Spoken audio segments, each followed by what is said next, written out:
the Touhou franchise has had plenty of fan games over the years. The last time I covered Touhou, I reviewed Scarlet Curiosity, which I thought was pretty neat. From Metroidvania to RPGs, Touhou has been the source material for many developers.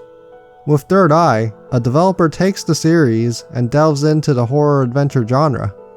With the game looking like a mix between Fran Bow and a Tim Burton movie, Third Eye brings Touhou into darker territory. Serving as a sort of double-edged sword, the game has a clear identity of its own beyond its role as a fan game. Starring Koichi Komeiji, the game explores her mental struggle with the past. Having never played the Touhou games past Perfect Cherry Blossom, I had no knowledge of her prior to playing Third Eye. Regardless, it didn't much matter as the title never got too deep into Touhou lore and focused much more on the psychological aspect of her mind. Koichi delves deep into strange, haunting locales that blur the lines between dreams, distorted memories, and reality. As a result of the heavy deviation from the source material, Third Eye often distances itself away from Touhou's distinctly light and comedic tone to tell a dark, brooding tale. As a horror adventure game, Third Eye immediately felt like the previously mentioned Fran Bow due to the psychiatric nightmarish setting. Using Koichi's Third Eye, the player can reveal the innermost thoughts of characters as well as make the environments look a lot more threatening and creepy, paralleling Fran Bow's medication mechanic. Beyond the comparison, Third Eye takes a simplified approach to the adventure game formula. Though the inventory system has use and examine options, they are often unnecessary to progress. Oftentimes, just having the required item and interacting with the target object or character was enough to move the story along. Unfortunately, Third Eye's streamlined approach to gameplay reduces the need for the player to think through or really solve the puzzles. Most of the time, it felt like guessing regardless of whether or not I knew what to do next.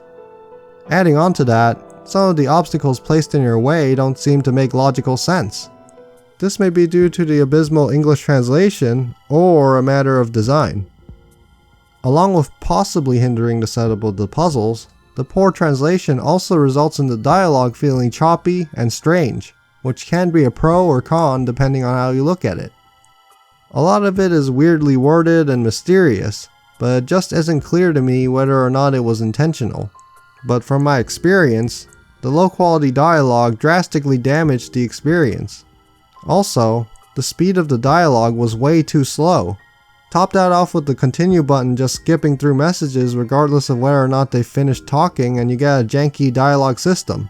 A lot of it felt like amateur hour material and just threw me out of the experience altogether.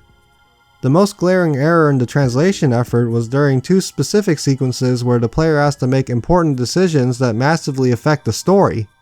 The player choice options were not translated, which forced me to just choose at random. Along with that major issue, the dialogue often just didn't have anything that felt specifically Touhou-esque. Oftentimes, there seemed to be little reason for the game to be a Touhou game at all. The story didn't tie to much of the series, and the most direct links are the references and characters. Even in terms of sheer character design and art direction, the game seems to be more inspired by Tim Burton's gothic aesthetic rather than Zun's distinct art style. Admittedly, the aesthetic is well defined, and any visual deviations are used to good effect to disturb the audience. In terms of audio, the background music is often creepy and atmospheric, but the louder tracks ended up bordering on annoying. Despite the game being marred by various flaws, the experience excelled in creating disturbing environments. With regard to the Touhou aspect of Third Eye, it came off more as set dressing than anything of actual substance. The story tackles serious subject matter, but the translation made it difficult to really get involved with what was going on. Third Eye's gameplay works with a streamlined approach to the adventure game formula, thereby eliminating a major portion of the puzzle aspect typically expected in the genre. To be honest, Fran Bow does the whole disturbed and depressed child thing a whole lot better. Regardless of the game's issues, Third Eye is worth recommending to highly dedicated Touhou fans and those that particularly like the game's creepy, cutesy aesthetic.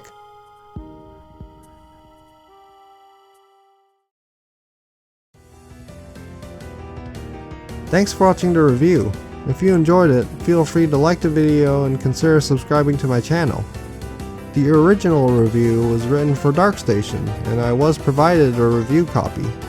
If you want more, here are some of my other videos.